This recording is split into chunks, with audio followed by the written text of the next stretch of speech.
Terkadang aku berpikir kenapa ada perbedaan antara diriku yang sekarang dengan diriku dari versi yang benar-benar aku inginkan.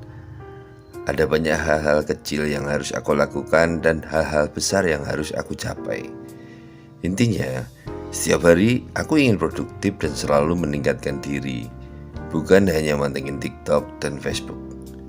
Misal ingin olahraga rutin biar tubuh tambah atletis, beres-beres rumah, belajar bahasa asing, menulis blog, dan hal-hal lain yang akan membuatku menjadi orang terkenal suatu saat nanti. Namun terkadang untuk mencapai itu semua, aku tuh harus menjadi orang yang berbeda. Menjadi orang yang konsisten, ulet, disiplin, dan bertekad kuat.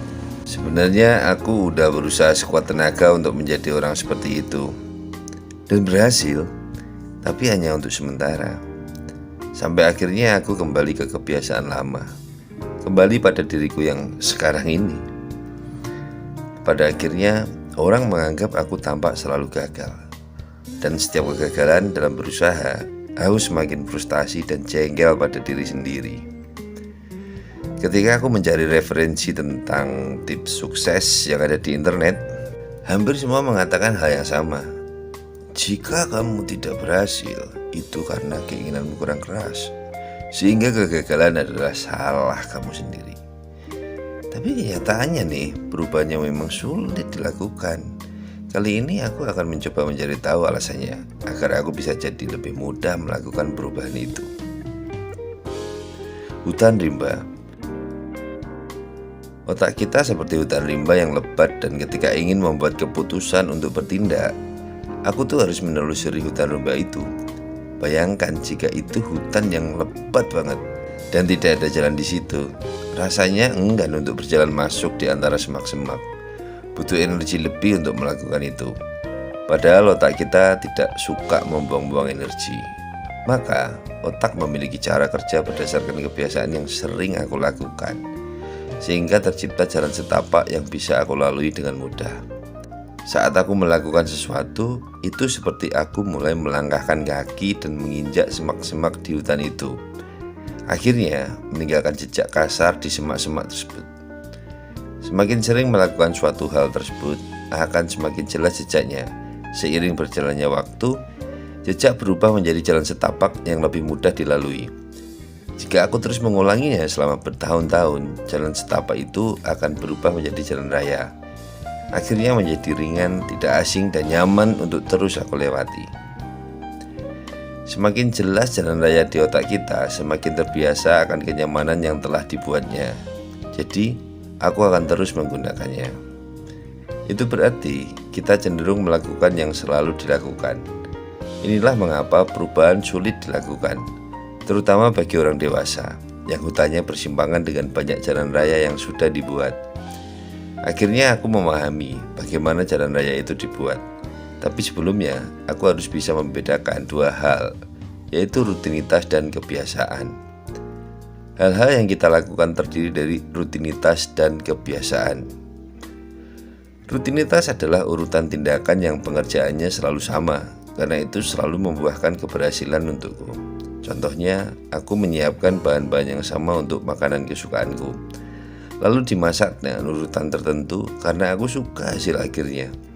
Atau sebelum tidur menyetel alarm di jam 5.30 karena aku ingin bangun pagi setiap hari. Bayangkan rutinitas sebagai hal yang dilaksanakan oleh perencana yang bijak. Perencana itu lambat dan analitis, bertanggung jawab, menyusun strategi dan perhitungan mental, serta mempertimbangkannya dengan hati-hati. Sang perencana tahu akan masa depan dan hasil apa yang akan aku inginkan. Dengan alasan itu, perencana memilih berbagai tindakan untuk mencapai hasil tertentu. Meskipun tindakan itu tidak nyaman, seperti langsung mandi setelah bangun tidur. Rutinitas dapat berubah menjadi kebiasaan yang terasa lebih mudah. Karena itu, hampir setiap urutan tindakan yang dilakukan tanpa sadar. Karena begitu sering melakukannya, hingga otakku menganggapnya sebagai sesuatu yang bermanfaat dan sebuah respon yang baik dalam keadaan tertentu. Jadi, sebuah kebiasaan membuatku merasa hidup dalam keadaan autopilot. Aku tidak perlu meyakinkan diriku lagi untuk melakukan sebuah kebiasaan, karena aku melakukannya tanpa sadar. Hal penting tentang kebiasaan, mereka dapat berjalan berkat pemicu. Entah itu satu hal atau kejadian lengkap yang memberikan sinyal ke otak untuk memulai perilaku atau tindakan. Ada banyak pemicu dalam hidup ini, seperti saat melihat ponsel, otomatis refleks untuk selalu membuka kunci layar HP, atau menggapai sabuk pengaman saat duduk di mobil, atau saat membeli kopi sewaktu nongkrong dengan teman. Aku juga membeli gorengan meskipun aku tidak begitu lapar. Kebiasaan dilakukan oleh seorang balita impulsif.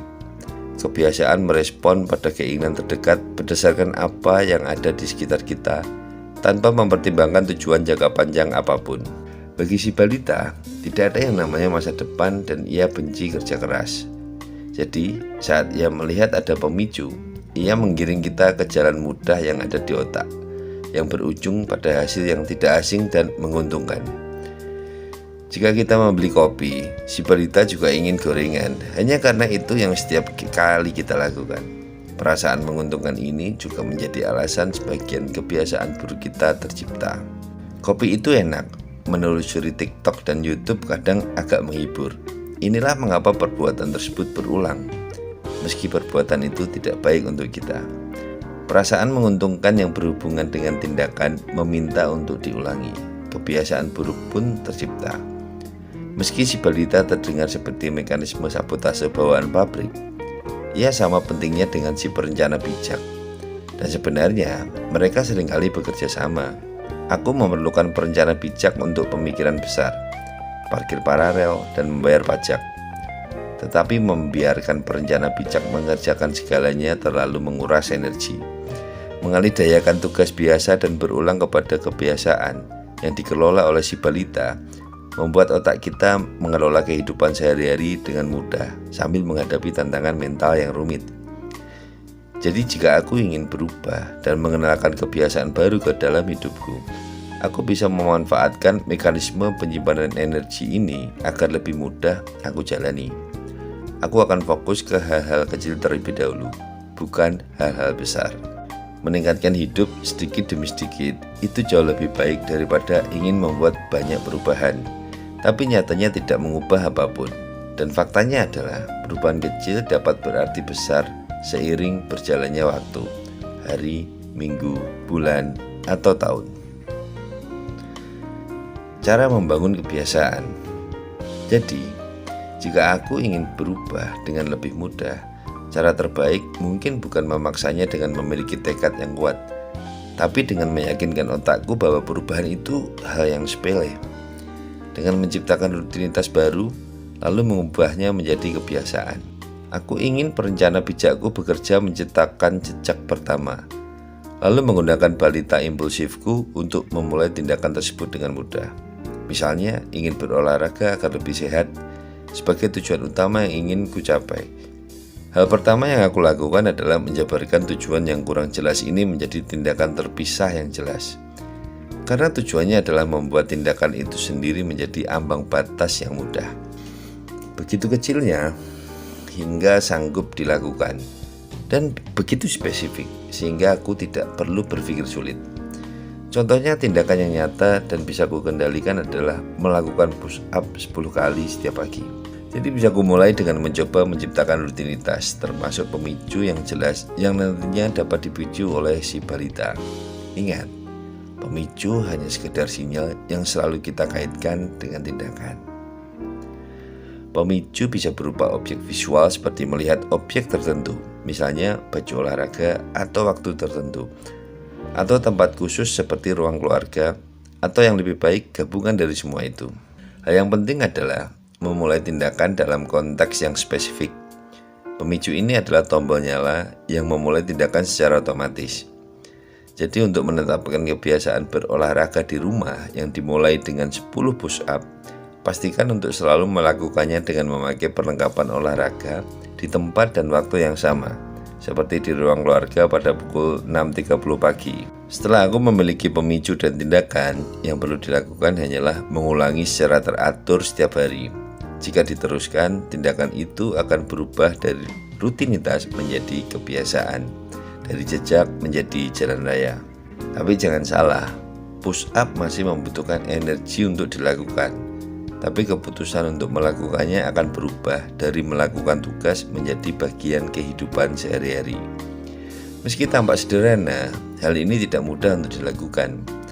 Banyak hal yang ingin aku ubah menjadi kebiasaan nyatanya tidak menawarkan banyak kepuasan instan sebanyak menghabiskan waktu di media sosial. Agar tindakan lebih mudah untuk diulangi dan lebih berpeluang untuk dipicu oleh si balita, aku akan mencoba membuat tindakan itu jadi menyenangkan. Mungkin bukan dengan menghadiahi diri setelah melakukannya, tapi dengan membuat tindakan atau kebiasaan itu sendiri lebih menyenangkan. Seperti mendengarkan podcast kesukaan selagi berolahraga, atau menyicil mengerjakan pekerjaan rumah sambil menunggu games kesukaan membuat ronde berikutnya. Aku harus mencari tahu apa yang sesuai dengan kesenanganku. Prinsipnya itu aja, amat mudah, seperti kebanyakan hal yang bisa aku lakukan untuk membuat hidup lebih baik. Lamanya waktu bagi balita untuk mengambil alih dan menetapkan kebiasaan sangat beragam. Itu tergantung pada kebiasaan yang ingin kita biasakan, tipe kepribadian kita, tingkat stres yang kita hadapi, dan lain-lain. Biasanya butuh waktu antara 30 hingga 120 hari hingga kebiasaan baru dimulai secara otomatis oleh pemicunya. Aku tidak tahu waktu yang aku butuhkan untuk merubah rutinitas menjadi kebiasaan. Memulai adalah bagian yang mudah, terutama dalam 1-2 minggu pertama.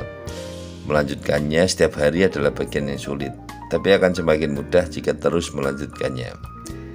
Tidak ada senjata pamungkas untuk berubah, namun segi ilmiah dari kebiasaan adalah pengingat bahwa hal itu mungkin dilakukan, tak peduli seberapa tua atau muda diri kita. Meski pada akhirnya aku hanya melakukan sedikit hal baik atau hal baru, itu masih sebuah keberhasilan. Menjadi sedikit lebih sehat atau sedikit berilmu jauh lebih baik daripada tidak bahagia akan suatu hal tapi tidak mau berubah. Perubahan adalah penunjuk, bukan tujuan akhir. Pada akhirnya aku menyadari satu hal yang bisa mencerahkan dan memotivasi diriku untuk melakukan perubahan kecil setiap hari.